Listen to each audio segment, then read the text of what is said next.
getting the benefit from helping others. Like, how does that help me? But then when I realized that just helping, just seeing a smile on someone else's face, and no one has to know that you're actually, help them get to. Oh yeah, absolutely. Just that internal gratification of seeing someone else's success, or seeing someone be able to eat, or whatever it may be, whatever happens from your help. I think that alone kind of drives me, and that helps throughout the process.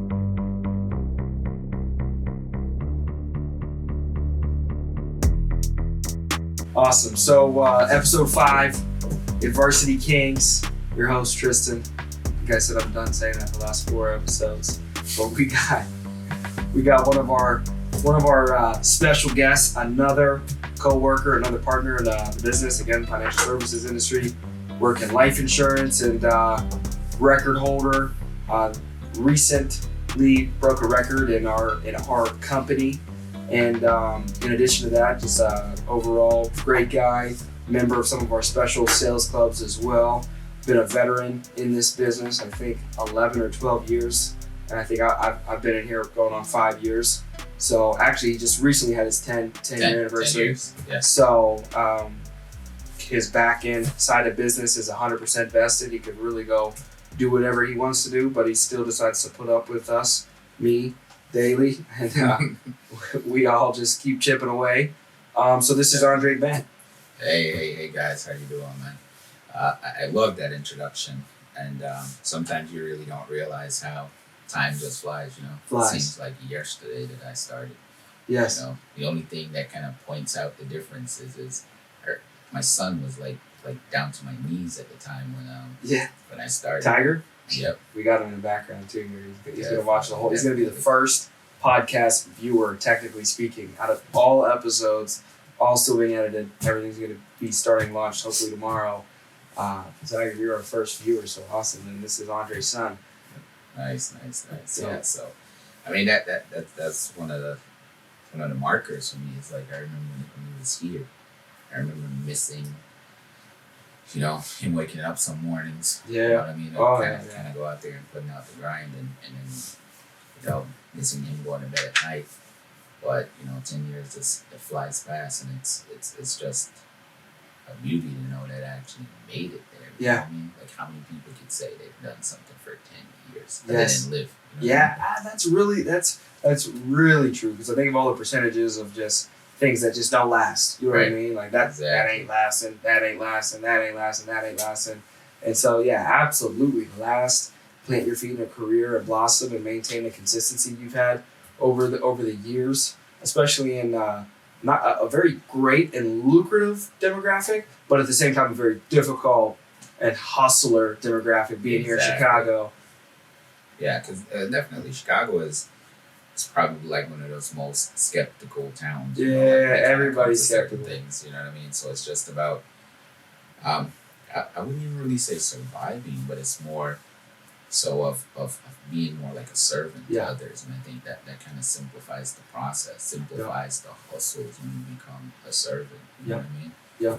And over the years, that's really what brought me the most gratification. Yeah. It's literally helping others regardless of what aspect. Yes, you got a big heart. I was reading and I was thinking in like the Stoics, just the different philosophy things. I mean, you're really intelligent, far more intelligent than me. And I think of with the philosophy side of things I was reading, we both relate. Big heart, but what comes with a big heart is obviously there's a lot of joy in giving and seeing people. Exactly. But you also, people take advantage of your kindness. We were talking about this the other night, and your sweetness, and it's finding that balance, because and it's not that people even like always intentionally, maliciously go out of their way to take advantage of you. It's just they can't help themselves. They see something that provides, and then we're designed, I feel like, neurologically to collect and to take. Correct. And when you're a giver, like I try to be, like you definitely are. You find yourself over the years giving, and when you need a handout or there's like no one there. Yeah, you know what I mean. That's kind of how you measure. Like I think that's a great tool to measure. The authenticity in a relationship is like who's there with you. Exactly. Not even really to be soft on you, but just like there, even just to be there. Right, just to be there. Because a lot of times people don't realize that you can give in different ways. You don't necessarily just have to give exactly what you got. Yes. So it's not necessarily like a bank where you're like, I'm just depositing money, and when I need it, I'm just going to ask for money back. But sometimes you can deposit various things. You might help people financially. You might help people with advice. But sometimes you might just need that support. And sometimes people don't realize that support doesn't necessarily come just from maybe a financial supporter saying it. Sometimes support could just simply be an unjudgmental ear. Yes. And a lot of times people don't have that. That's really valuable, especially in today's day and age. Exactly. So, I feel like just helping people throughout life, throughout that process, and like that Zig Ziglar quote that we haven't talked about a lot is just helping as many people as you can accomplish what their goals are. Eventually you'll get yours. And that was a struggle for me for years, kind of like understanding that process of, getting the benefit from helping others. Like, how does that help me? But then when I realized that just helping, just seeing a smile on someone else's face, and no one has to know that you actually, help them get there. Oh yeah, absolutely. Just that internal gratification of seeing someone else's success, or seeing someone be able to eat, or whatever it may be, whatever happens from your help. I think that alone kind of drives me, and that helps throughout the process. Yes. Yeah. Absolutely. Completely agree. Now, you grew up in Jamaica. Yes, sir. So, what are your earliest memories of growing up in Jamaica, and then when did you get over here? Who came with you? So, some of my earliest memories is I remember when in my family, I think it's my mom, dad, 2 older brothers, 3, so 6 of us living in one room. I wouldn't even say it's it wouldn't even be a studio. It's just a room. Everything that's there. Have you ever seen the TV show MASH? I've been in like what you're describing. I haven't seen the show, but I've been in just the building is one room. You know what I mean? But when I'm talking about the TV show MASH, those little cots, that military cot that kind of folds up. Yeah. So I remember I slept on it. Yeah, so that was my bed for a little bit. So we had one of those. We had a queen size bed. So mom and dad, and sometimes I'll be in the bed with them. Yeah. And my brothers would be on the other side. So that was one of my earliest memories. Outside of seeing things on a photo, that's one of my earliest memories in life there. And then my dad, he's an interior decorator. Started off his profession as an upholsterer. So just working with his hands, kind of came up, and I saw this evolution from not having to having, you know what I mean? And you look at it from a Jamaican standpoint, from not having to having, and I was able to see that transition with my dad going from, living in one room to having a 2-bedroom, house, living in a 2-bedroom house. That's huge. Yeah, I was gonna say, is that huge? That's huge. Going from one room with no kitchen, going outside to go to the bathroom, to living in a house with a bathroom on the inside. And having 2 bedrooms, that's a huge step. And I was able to see that process, and I saw the grind that my dad put in throughout that process. That kind of inspired me. Yeah. So for me, coming up in Jamaica, I've always wanted to be an accountant, simply because I wanted to work with my dad. So I saw my dad's business come up, and so on and so forth. Jamaica was a cash based country. When you're paying people, you're paying by cash. So he'll go to the bank, he'll get this lump sum of money when he's paying the other people that's working with him. And as a kid, I would sit down and stuff envelopes. So in my mind, I'm like, hey, I want to be an accountant so I could work with my dad, run my dad's business throughout the process. And that was kind of like some of my early years. I came to the United States the first time, I'm thinking about 1991, 1992. Here I came on a Disney World trip. And some soccer stuff, and decided to stay. My grandmother was already here. Stayed, did about 1.5 years. Did 6th grade, partial 7th grade. Hated the cold. Got sent back. So wait, where were you living here? And actually in Hoffman Estates. So I was actually living with my aunt in Hoffman Estates. So I went to Illinois then. In Illinois. Okay. Went to Einstein Elementary. Played soccer for a little bit. That's my sport. Did pretty well with that. Played on a few traveling teams. Yeah. Then went back to Jamaica by choice. My mom got tired of me telling her that I want to go back home, so she sent me back to Jamaica. Did high school there, then moved back in 1997. Was it your choice again to move back? No, that was by force. It's like, hey, your documents is coming in. You need to go back. So me and my little brother came back. Whose idea was it to force you over there?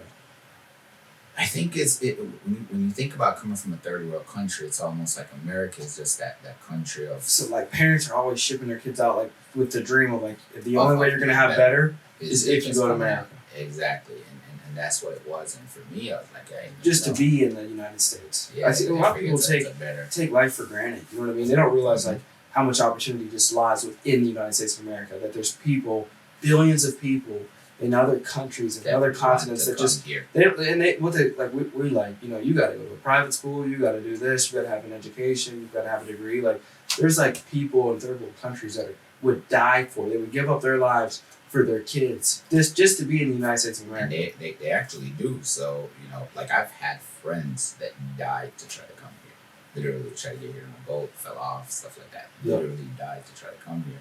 And that's why sometimes you see foreigners that come to the United States and they actually work so hard, and people are like, hey, why does this foreigner, do so much better than maybe someone that's local? But it's maybe just that appreciation of having the opportunity. Yeah. Whereas you didn't have it, and I got it, I don't really want to waste it because there's a potential that I might be asked to go back home, sent back home voluntarily or involuntarily. So they want to take advantage of that process. So you'll see that where some foreigners might outwork locals. Oh, yeah, absolutely. Times. Especially in like in our industry where it's 100% commission. Mm-hmm. You see a lot of like individuals that are either completely immigrants or somewhat their parents were, or there's a percentage of them that like they're slightly, or they just have that, we just kind of like label them with, they got the immigrant work ethic. You know what I mean? Like I think a lot of the top performers, even when I go to like these home office councils or certain things like that, you've got to see it as well over the years. Just like it's like these people could barely speak English, or they got broken English and they're like number one, number two in our company, top income earners, just top performers all around. You know what I mean? In every area of their life, they just. And I think a lot of times that kind of lends to a point of adversity or not having, throughout the process. And when someone doesn't have and they get the opportunity to get, someone's like, hey, I don't want to waste this opportunity. Yeah. Especially when someone else paved the way for you. People that get out of prison too. My first episode was with Peter, and in 2 years he's built up to $1 million company out of prison. Exactly. So it's like just having that sense of loss, not having. Yeah. You know what I mean? And it's like, all right, well, I never want to be back in that space. Yes. I remember listening to T.D. Jakes, and I just posted his stuff that he's fired. And he's a pastor. He's a pastor down in Texas, I believe, but I think he started in North Carolina with Stephen Furtick, who's also fired. I remember him saying something it's going to stick with me forever. He was like, you really don't appreciate breathing until you've had a stuffed nose. Right. You know what I mean? Exactly. Like, you don't appreciate being able to speak until you have a sore throat, or like you don't appreciate being able to eat until you've had a stomach ache. Like you really don't appreciate profit and positivity and just addition to their subtraction. And you've had loss, or you've been near like when we're selling insurance. We tell people like, look, there's 3 times you typically do this. 1, you're having a conversation with somebody like myself. 2, you had a near-death experience. Or 3, you know somebody that has recently passed away and you've been involved in the situation. And that's true. And that's life. Exactly. I mean, just think about, for those parents that are out there listening, me being a parent myself, I used to hear my parents say, hey, I was a kid once. But when you talk about not having, so you look at a kid, they typically want to go outside when they're grounded, because they're like, 20 below in the wintertime. They're like, I want to go outside and play basketball, simply because your parents said, hey, you can't go. Yeah. But if you didn't take that away from them, the opportunity to do that at will, they'll stay in the house because their excuse is going to be like, hey, man, it's too cold. I don't want to go outside. Spanish. Change their phone. Exactly. And then switch their phone. Exactly. Like your children. Like my kid did. Not only is Andre way smarter than me, but he's trained up his pupils to be way smarter. They're like artificial intelligence. They're just taking over the world. Right? Exactly. Grounds his son and he changes the phone to Spanish. And Andre's like, yo, what is wrong with your phone? Exactly. I can't do anything. I'm like, hey, man. What is this? Yeah, well, I changed it to Spanish. That was a smart move on his. Crazy smart move. Hilarious. I don't know if you'll ever tell the one story you told me. I don't want to put anybody on blast. No. Yeah, we ain't doing that story, but years down the road, maybe we will. Who knows? Yeah. That one's funny. So Jamaica, you got over here 97. How old were you? 16 going on 17 when I got here. I was born in 98. Oh man, so I'm a 90s baby. 90s. I love telling people that. I'm like, 97 I got here. Had to go back to high school, something that I hated because I'm in Jamaica, high school ends at 11th grade. So I pretty much I was done with high school. Yeah. By the time I came back here, but because of my age, I had to go back to high school. So I went to South Shore High School. Didn't like it at all. So I actually dropped out of high school, American high school. Okay. I dropped out of it because I didn't like school. Yeah. So I dropped out, tried to go and get my GED. There were so many obstacles that came up. It's like, hey, you can't get it because you dropped out of school. And I'm like, hey, I was done with school already, before I got here. And they're like, no. And then time passed, adversities happened. I had a kid, started working, all those different things. But I kind of pushed through the process. And I remember finally when I got my GED, I went to Robert Morris and I sat down with my counselor. Her name was Beauty. That was her real name. Yeah. Beauty. And her parents was from Jamaica. Sounds like a racehorse. I know.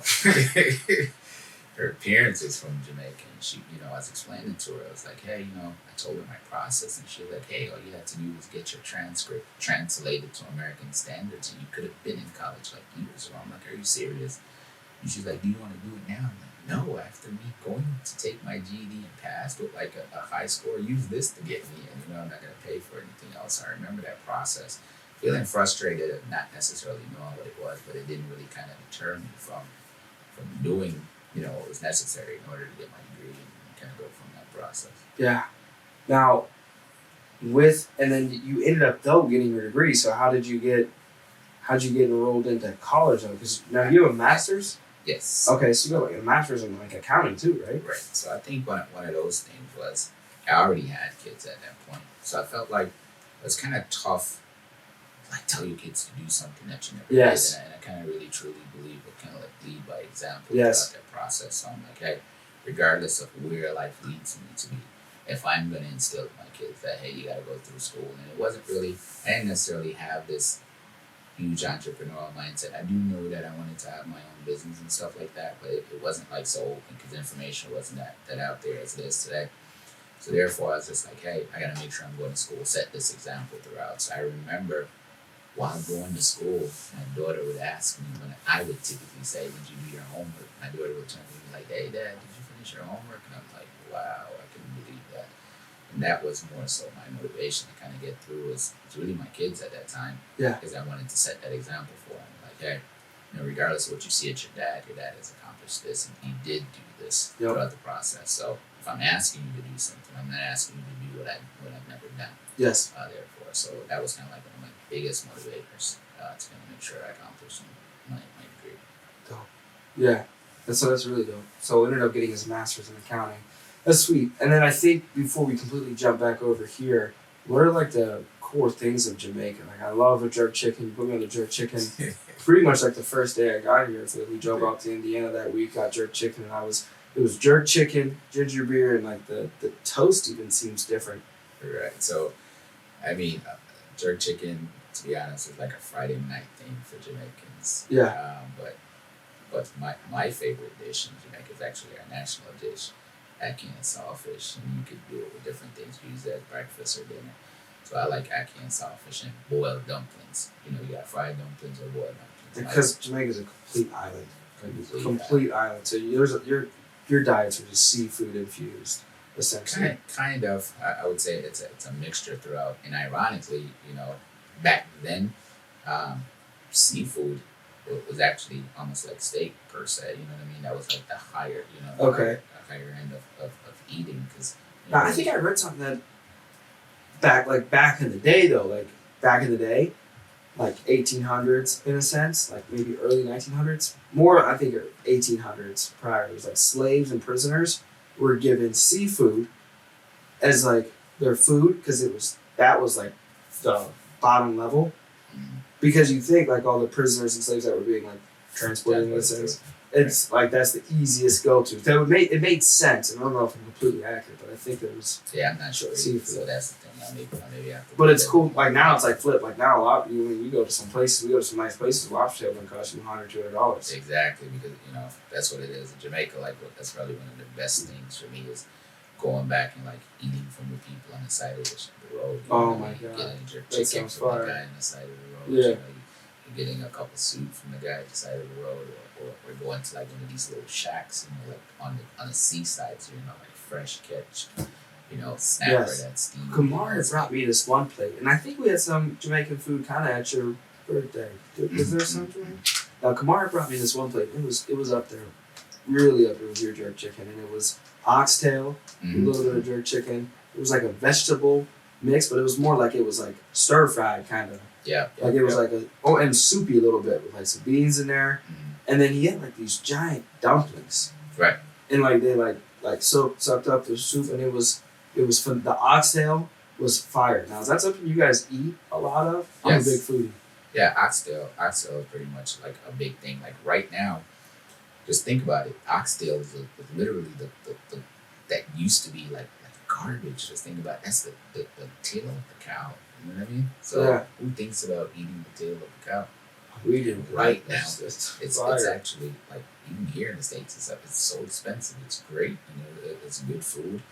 That's something that we used to love to eat.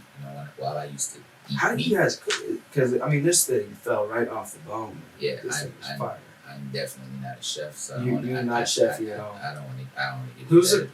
Who's a go-to cook in your family here in Chicago? Like, can't nobody out cook them? I mean, it's always mom. Yes. It's always mom, regardless of what it is. So it's like, and that's like, and that's typically in every home. That's like, normally that's the standard. So your wife, mom, or your mom? My mom, when it comes to Jamaican food. Okay. And the amazing thing You're about it is, for shaking your head. I want to let it know.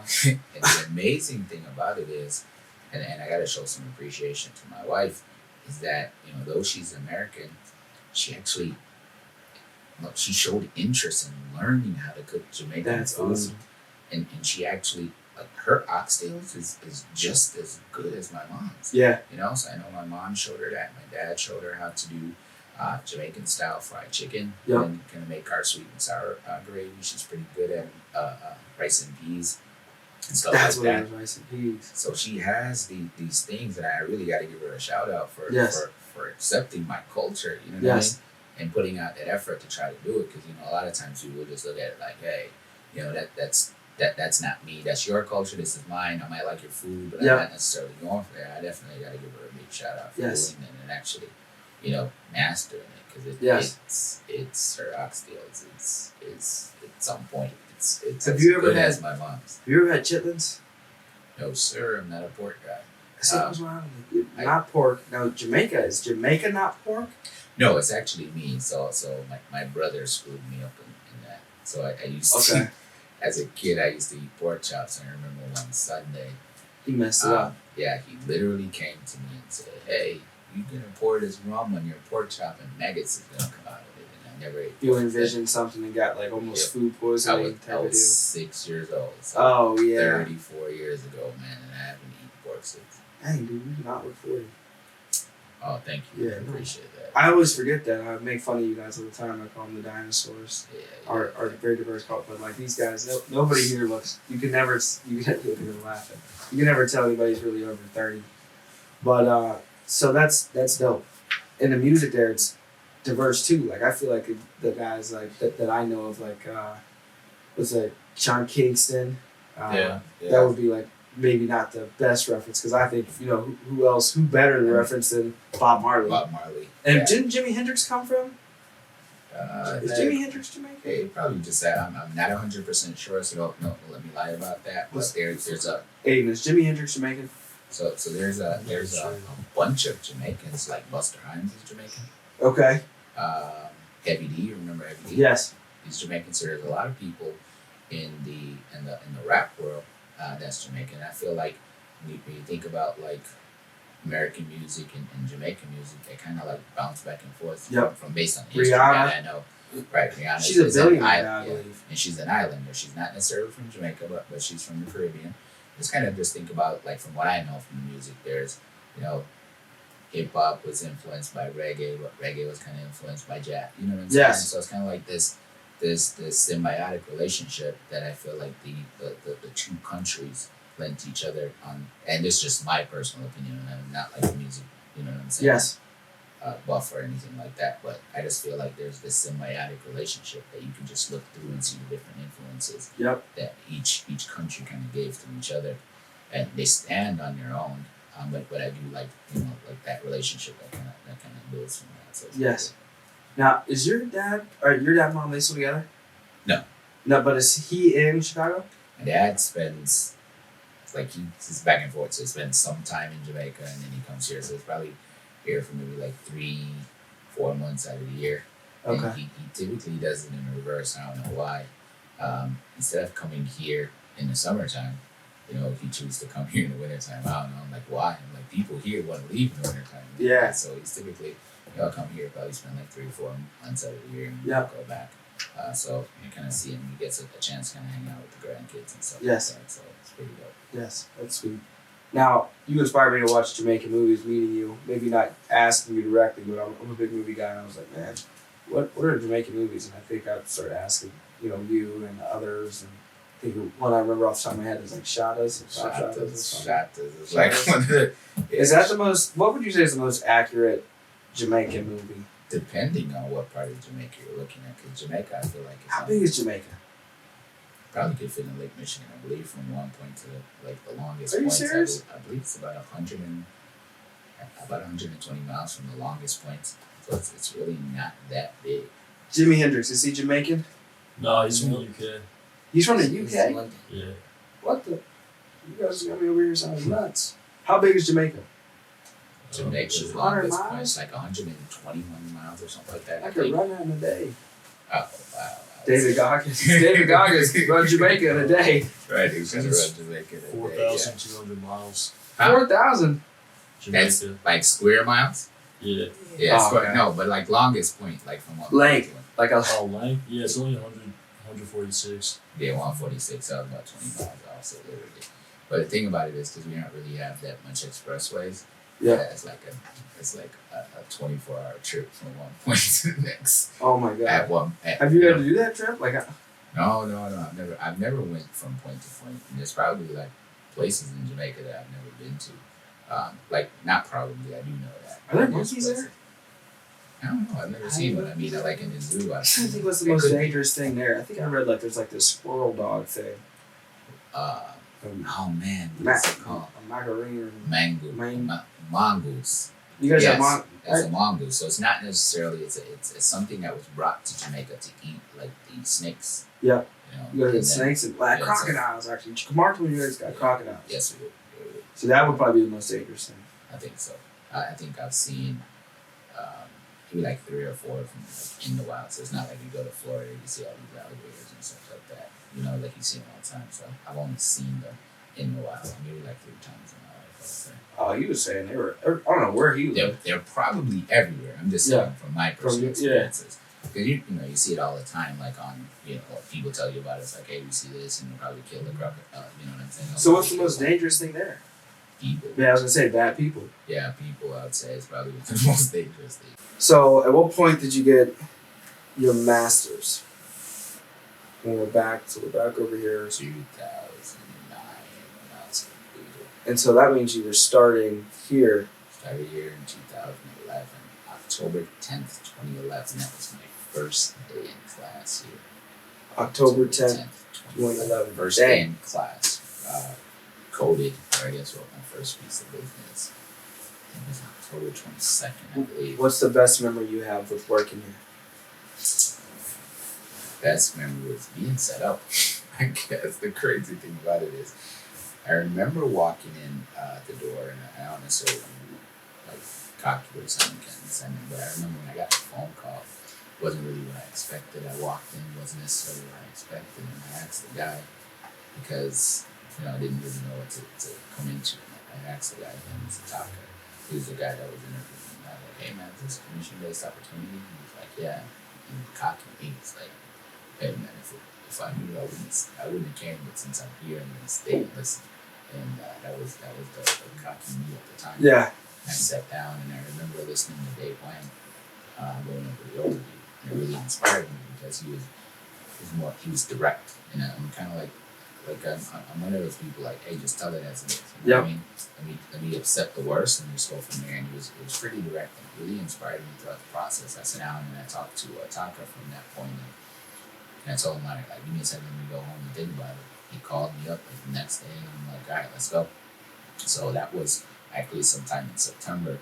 You know, kind of did that. We kind of set up our start date for October, and we started, went through the process, and he set me up to help build my confidence, which I didn't know until like months later after I started. So, for me, like he had something that I just call like a pocket deal. You know, he had a deal that he was kind of working on throughout the process.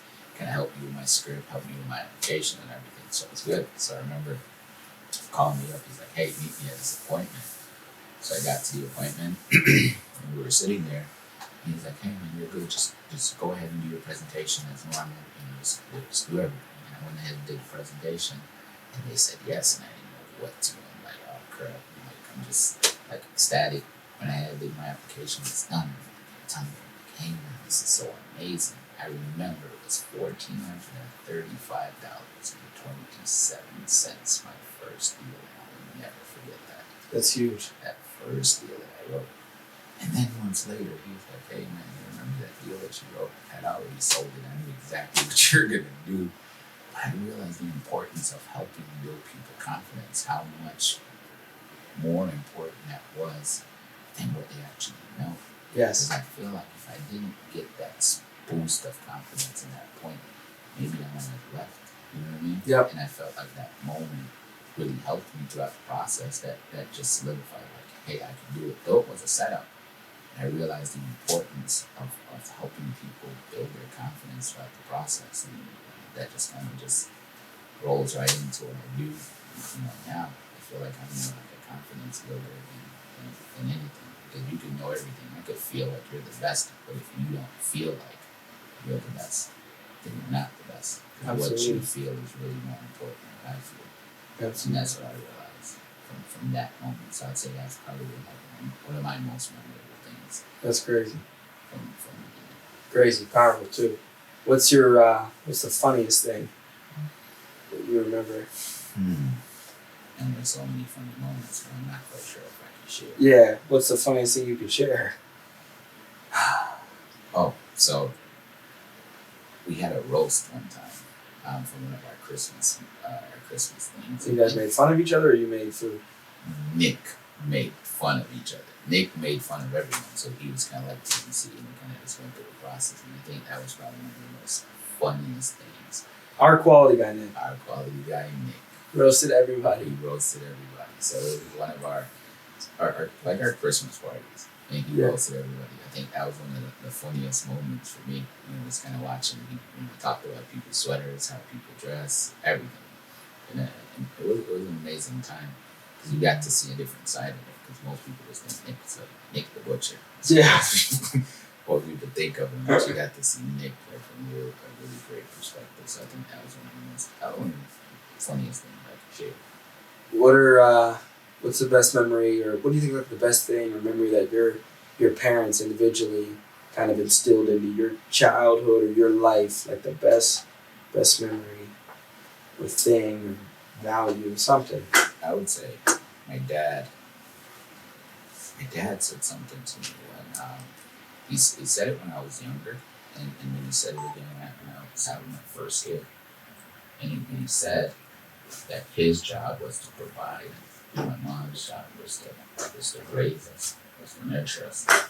And then when I had my first kid, he said to me, son, he said, if you used to eat fish, this was his exact statement, if you used to eat fish, don't stop eating fish because you have a kid. Just know you have to provide an extra fish. So it's basically saying like, hey, don't change your lifestyle because you feel like you have an ambition. Just go out and work a little bit harder so you can provide more of what it is that you have for your children. And that was powerful for me, that he would actually say that, because I kind of saw it. You know, there's a lot of faults that my dad has, and I don't really want to put him on blast. Yeah, no, we gotta push that on. But the truth of the matter is, there's a few things that he actually said to me Yep. that kind of resonated, and I was able to see that process. I saw him work every day, and until my mom came to the stage, she didn't, so I didn't see her work. So I saw that as he stood on his word to be a provider, he wasn't on his back, and then giving me the same advice when I'm having children. I felt like, all right, that's a solid advice that I could take simply because I saw him live it, regardless of all the other faults. So I definitely know. What about your mom? My mom, oh man, she taught me the importance of school. You know what I mean? I used to think that my mom was hard on me. Because in Jamaica we would do spelling tests. We get 100 words to go home and study.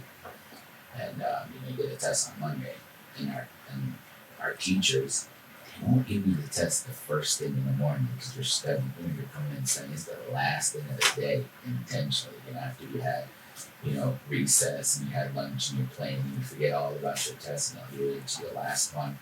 So one of my most memorable times was these 100 words when I got 97 out of 100, and my mom was upset because I misspelled one word and it was refrigerator. And I think I still have a tough time spelling refrigerator today, probably because of that. But so many words. Ironically, looking back at that, as a kid, I'm like, why wouldn't you celebrate me 97? You know what I mean? Why wouldn't you do that? I was so upset throughout my childhood and probably my early adulthood because that stained my mind. Yeah. I actually got a whooping in Jamaica. Whooping was more. So I got a whooping. I'm like, I got a whooping for 97, for getting 97 out of 100. Right? Most parents would be ecstatic, but it was just that one word. You focus on it a lot. I didn't really realize the lesson that I was learning until I had my kids myself, and it's like I'm looking back at it. It's like when she set the bar of expecting greatness. You know what I mean? Yeah. And she's like, all right, don't settle for it if you need to put in work. You know what I mean? Yep. So especially that one word, we worked on that one word Yes. so much. It was a word that I struggled with throughout the process, and knowing that I actually misspelled that one. I think she's like, hey, you shouldn't have. So I realized it's like just expect greatness, don't settle for it. Don't look at the consolation prize and saying, hey man, you got 97 out of 100, right? It's about the fact that, hey, you didn't get this word right that you put on it. Don't settle for that other part. You should have got 100 out of 100 for at least this one that you focused on. Yes. And that was a big moment for me. So I think that's probably one of the biggest lessons.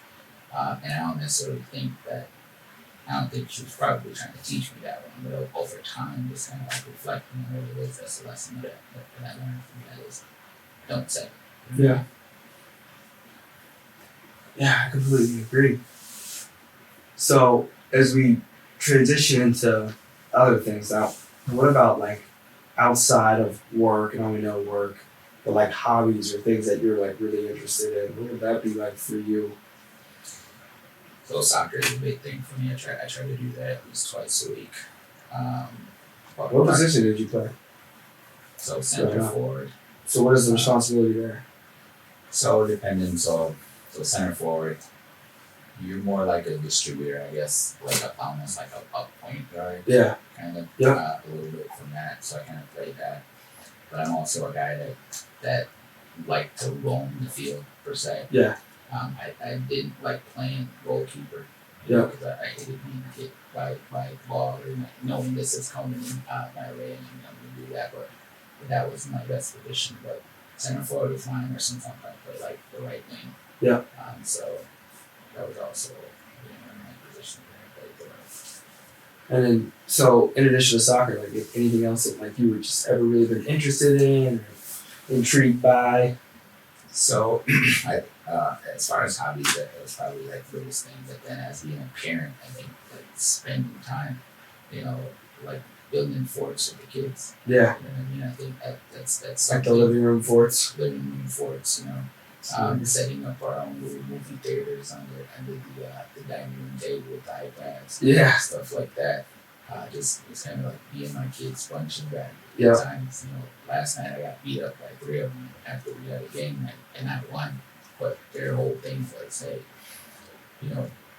we're gonna beat whoever wins get beat up, but we're gonna beat you up soft, and that was just a trick. And when it's done, they jumped on me and whooped my butt. So I think that for me is probably like one of the things where I spend most of my time doing.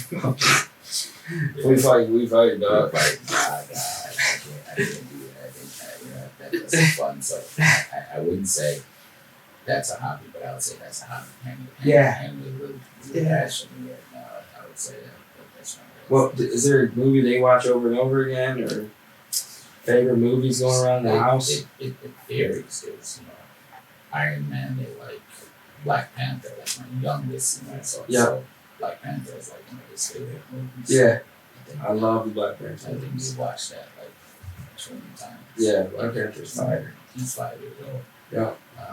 Iron Man. So I think they're really into Marvel movies. They like superheroes. That's what we're gonna see today is the Eternals. So that's a Marvel movie. So they're really into Marvel movies. And then because right now we're like 5 out of 6 individuals in the home are boys, so it's kind of like we can run the TV. So Marvel movies kind of my wife doesn't get a lot of opportunity with they go. Yeah, separate TV for her. Yeah. So that's kind of funny at times. It's like, let's have a movie night. She's like, we're watching superhero movie again, and she just walks away. That's hilarious. Yeah, we gotta be heroes in this house. Yeah. Amen. So, what's your favorite movie? My favorite movie is The Last Dragon. The Last Dragon. Bruce Lee. Bruce Leroy. Yeah, The Last Dragon. His last name isn't Leroy. No, not Bruce Lee. Just look up The Last Dragon. Bruce Lee. Yeah, so it's like the black version of Bruce Lee. Oh my God! There's an actual black Bruce Lee dragon. What? I gotta look this up immediately myself. The movie is called The Last Dragon. Show enough from Bruce Lee. This is. Who's the master? I'm about to see this. Oh my God! He's not making this up. Yeah, man, you should check it out. I'm gonna have to check this out. Yeah. When did you see this? Because you haven't been young when you saw this Last Dragon. How old? I don't remember, but I know I was pretty young. And it was Early teens. Probably early teens.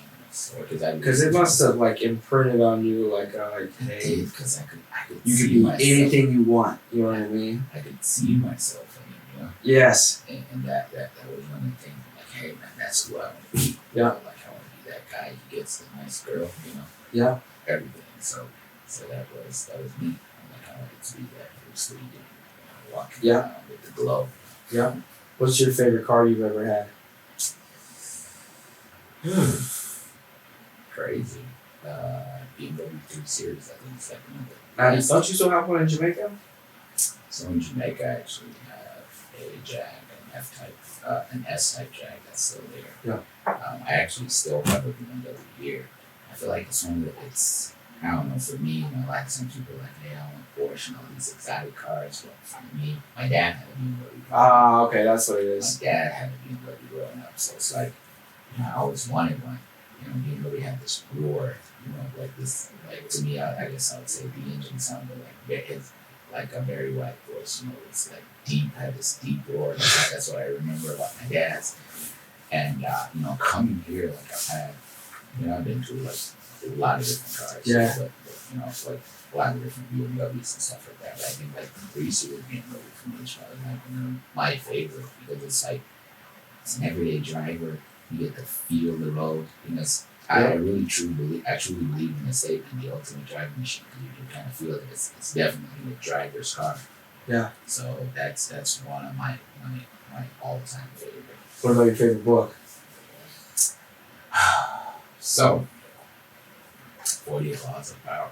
Oh yeah. I really do like that one. And the crazy thing about it is, I actually like the 50th law as well. Because I realized that, a lot of people don't like 50 cents. But the 50th law is about, by Robert Greene as well. But most people don't really realize like his like how much of a marketing genius he is. And I didn't really respect him as much as I do today until I actually read that book. So what is a it? great book. It's called The 50th Law. And So it corresponds with 50 Cent, Curtis Jackson? it's written by Robert Greene, but it's about him. And it's an amazing book. So to summarize, like what is the 50th Law and what's it have to do with 50 Cent? Everything he did was intentional. If you just think about it, like everything that he did. So is that the 50th Law, intentionality? I would say so.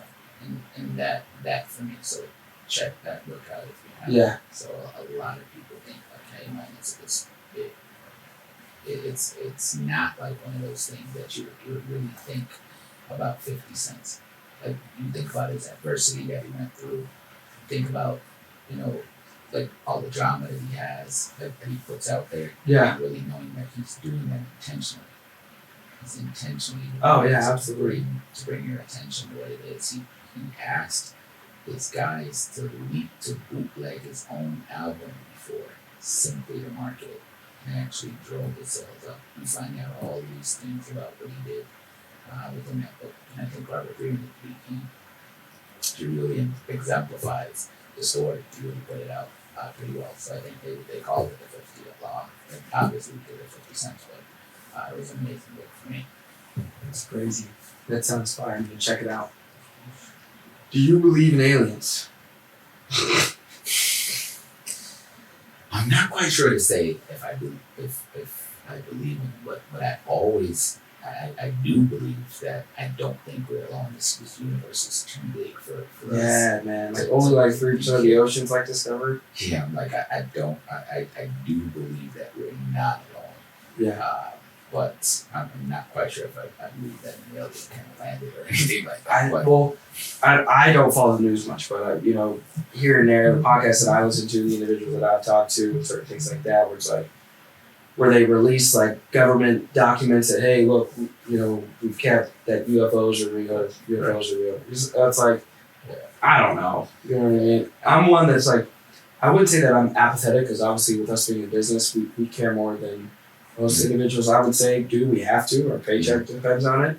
But when it comes to like news and like certain things, like I'm not gonna have anxiety over things that I can't control, because I know it's like, hey, look, what can I control?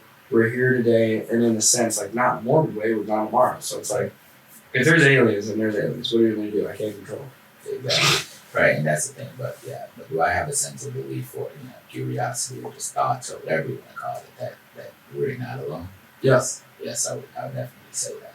Do I believe that they landed here and some of these things? No, not really. But I just feel like, hey, we cannot be alone. That's just a thought. Yeah. As we kind of wrap up here, I'm thinking in my mind, like another curious thing that I have is like, I feel like for me, like one of my favorite historical, and I don't know if it's fictional, but like champions or certain things like that. Like you think of like Leonidas, Sparta, and I think for me it's like Achilles. Like I think it's more of the Greek mythology, but some of those warriors. I don't know, like for you, like studying history, I feel like I think there's like similarities. I find a lot of successful individuals sometimes.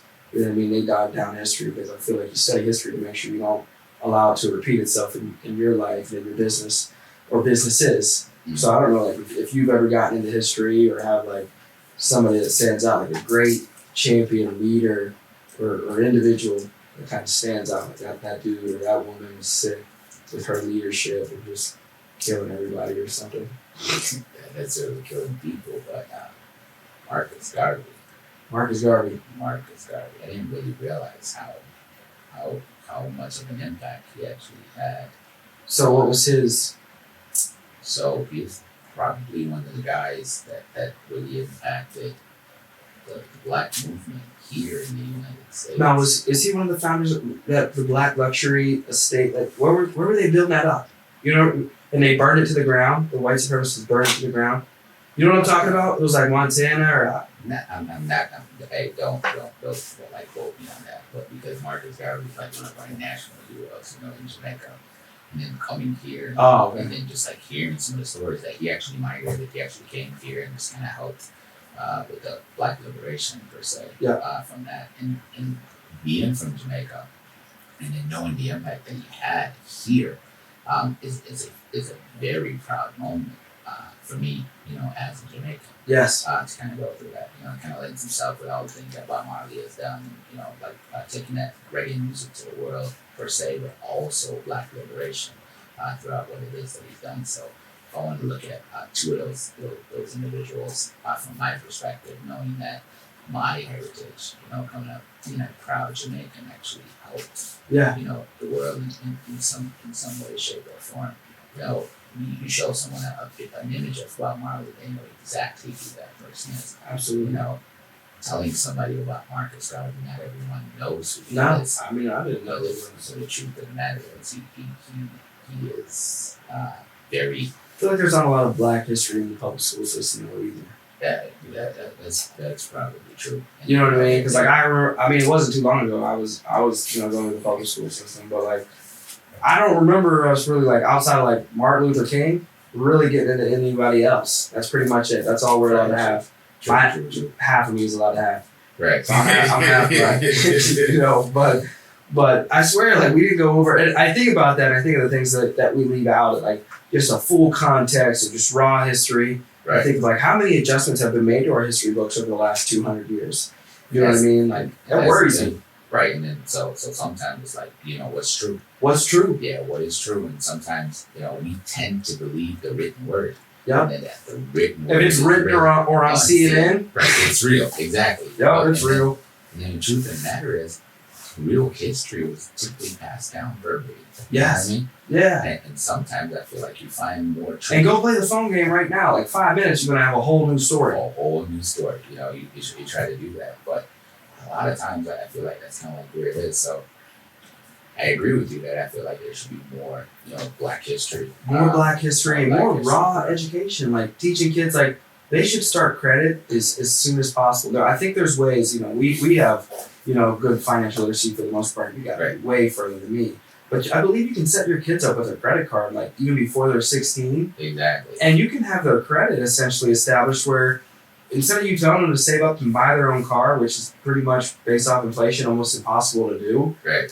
They could have good credit and get like their own loan. You know what I mean? And get through the process. And get through the process because and that goes with I think financial literacy in the educational system. And we don't need to like teach them about MTFs, ETFs, and how to crush Wall Street, but just like hey, build up your credit. Here's where taxes go. Here's other opportunities outside of the traditional educational system in trade schools. And ironically, you would say that because that's one of the things that recently I kind of partnered with, and this is a plug for them, if you don't mind. Yeah, go ahead. It's called Made to Excel. So it's a not-for-profit that's dealing with financial literacy for young black men. Yes. Kind of start talking about that. Especially the young Black, because I feel like I went to like once my dad went away, we went to like a predominantly kind of like white trashy area, and like I was, you look how dark I am being mixed. Mm-hmm. I was the darkest Black kid in my school, right? And it was like, obviously I was a bad kid, you know what I mean. So I'll take responsibility for that, but I was still like almost like treated differently. There was 2 or 3 times that my principal I cannot make it up told me like you're never gonna amount to anything. You're gonna be just like your dad. You know what I mean? Like I think I had a racial experience. This kid called me an N-word, and I beat him up. You know what I mean? That's what I was told to do. That's all I knew. So I obviously now as an adult I would not have. It's just a word. I could care less. Right. But I did that, and the principal was like, "You just use the race card," and discarded it. I got in trouble, and then I almost got like more trouble for it. And I just think of like our whole system. And it's like we've come a very far way from like water fountain saying black and white and being in chains and everything like that. But I think it's still in slavery when you don't educate somebody. You know what I mean? Like you can be free, but you ain't free. Bob Marley again, emancipate yourself from mental slavery. And that's a fire bar. I need to know that song. Free our mind, and that's the truth. Because a lot of times we don't really realize that we could free our youth simply by teaching them the things that they don't know. And but like I believe that it's our responsibility as older brothers, dads, just maybe elders in the community or whatever, is to kind of give back to the others. Because I think like the simplest or the fastest way to success is by avoiding, some of the potholes or mistakes that someone else has made before. Yes. Because like like as the world evolves and things evolve, times change, and the way we sell today is different than we sell, a couple of years ago. So there's a lot of differences, but a lot of times the mistakes are the same. So we kind of just help people through that process and say, hey, avoid these potholes. Yeah. You know what I mean? On your journey throughout this process. That kind of saves you some time. You know what I mean? Yeah. So it's like, hey, you're not going to run out there and make the same mistakes that I made or someone else made before. So you're going to get to your destination a little bit faster because you're not wasting time on some of those mistakes that someone else made before. Yes. So, for me, I think we don't really realize how much we deliberate individuals just by educating and just saying, hey, I had bad credit before, and this is the these are the things that I messed up, so just don't do this. They might not give you a perfect credit score, but it's going to give you a better credit score than where I was when I was your age. I made $100,000 my first year out of high school and couldn't buy a car. Right. Not because, like, if I wanted to, it was like, I couldn't finance a car. Exactly. Right? So I couldn't finance a car because I didn't have proper credit. Exactly. And it wasn't that I had bad credit score. People think, and it's even more complex than having a good credit score. I made $200,000 the following year and couldn't get a fancier car. Now I had a good credit score, but I didn't have good credit depth. Then the third year I went and made $500,000, and they said I wanted to get another fancier car, and they said, okay, you got good credit, you got some credit history now, you have a good credit score, but now we need specific credit, like income correspondence with fancy vehicles. Exactly. Like they were like, we need to see that you can afford for 7 months a $50,000 finance loan on a vehicle, and then after that we'll reevaluate everything. If you paid for that for 7 months, now you can get it. And it's like, and so it's like they keep breaking it down. And I hear when you go to buy a house, they look at your income to debt ratio. So it's like there's 4 big areas where they really analyze as you want to do more and more. And I think that is one of the things that we miss, especially in the Black community, is that education. Yeah. Like it ain't just having a good credit score. Right. It's not just having a good credit score. And as simple as, the importance of having credit. A lot of times, even just coming here and at the age that is, you'll hear all the time, cash is king, cash is king, cash is king. The truth of the matter is you can't multiply, that, and having great credit allows you, to leverage other people's money. So the truth of the matter is credit is king. They're not necessarily showing you the importance of it throughout. So I think educating our youths in financial literacy, I think that's a great thing, and a huge part of that is what we do. Yes. Insurance. Think about how many people that we educate while we're out there. Sitting in a home, the average person would say, hey, I want $50,000 of life insurance, but they got 4 kids and they make $200,000 a year, and the other spouse might not work. And how long is $50,000 going to last? If they should pass away, because when somebody dies, their income dies with them. Yes. So educating individuals throughout, from an early age, bringing financial literacy, and I think that would kind of help the future generation. Yes. And I think we'll kind of see, individual rise through poverty. I got 2 more questions. What's your proudest? I already know what this answer should be, so I'm going to ask it again and excluding what your first answer is. What's your proudest moment in life? My proudest moment in life. Ooh, that's a tough one for me to get. But you know what? It's not. I'm going to tell you that it's graduating with my bachelor's degree, kind of walking across the stage, having a true sense of accomplishment. Who was out there to see you that made you feel important? My mom. Yeah, so that's what I think that right there was just being able to be the first 100% completed.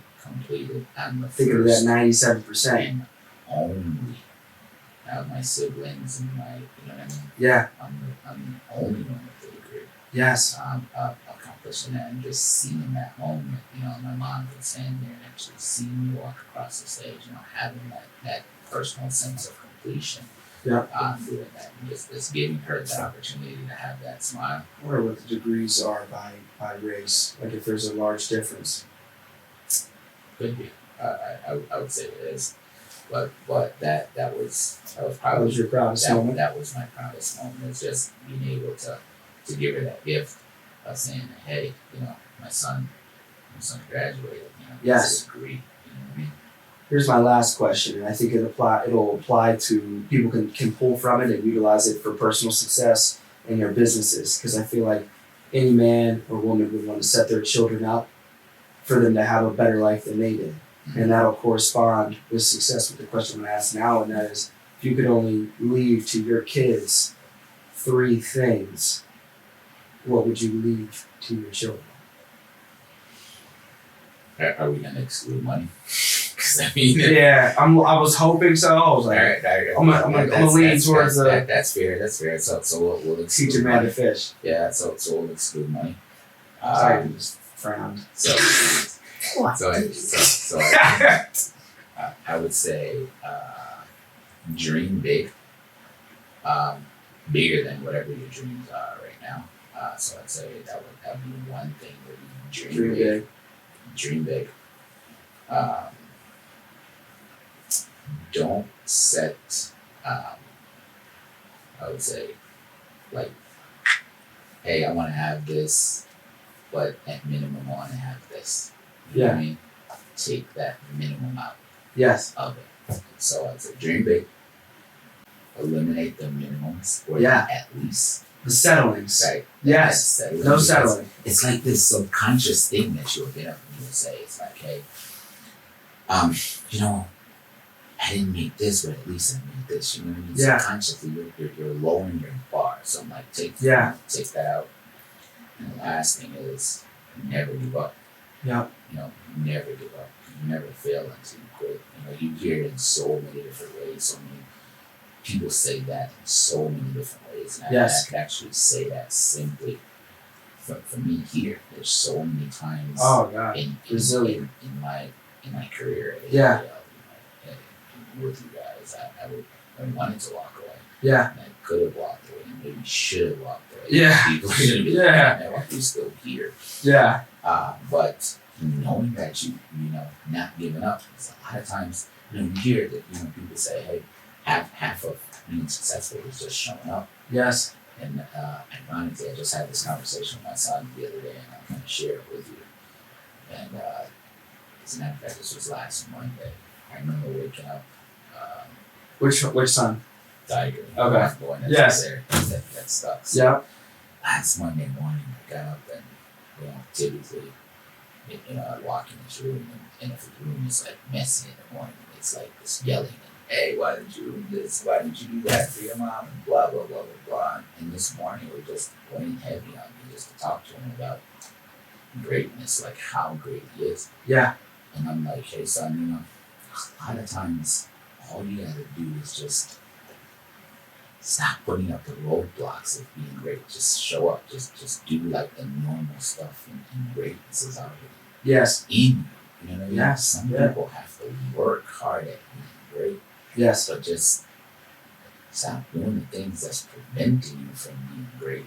Yeah. Just do the normal things. And I think that's one of the things I hopefully that resonated with him, is just saying, hey man, just show up, never give up, don't quit. So set your goals high, don't limit yourself throughout that, putting those at least in it, and never give up.